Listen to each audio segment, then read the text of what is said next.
తెలుగు రాష్ట్ర రాజకీయాల్లో నేడు పవన్ కళ్యాణ్ గారి క్రేజ్ గురించి మనం ప్రత్యేకించి చెప్పనక్కర్లేదు. ఆయన 2024 సార్వత్రిక ఎన్నికల్లో అద్భుతకర విజయం సాధించిన తర్వాత దేశవ్యాప్తంగా పర్యటిస్తున్న విషయం మనకందరికీ తెలిసిందే. జనసేన పార్టీని దేశవ్యాప్తంగా విస్తరింపచేయాలని చూస్తూ ఉన్నారు. అయితే ఇటీవలే కర్ణాటకలో పర్యటించారు పవర్ స్టార్ పవన్ కళ్యాణ్ గారు.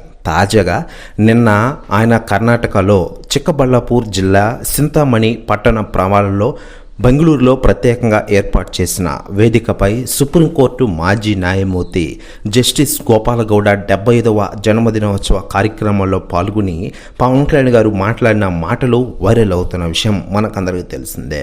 ముఖ్యంగా ఆంధ్రప్రదేశ్, కర్ణాటక రాష్ట్రాల మధ్య ఎన్నో ఏళ్లుగా సత్సంబంధాలు కొనసాగుతున్నాయని ఆయన కొనియాడారు.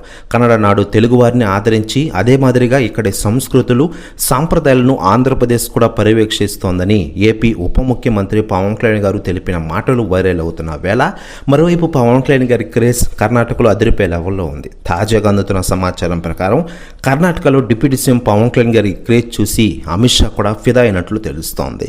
ప్రెస్ న్యూస్ కూడా తెగ వైరల్ అవుతుండగా రాబోయే రోజుల్లో కర్ణాటకలో జనసేన పార్టీని విస్తరింపచేయాలని పవన్ కళ్యాణ్ గారు భావిస్తున్నట్టు తెలుస్తోంది.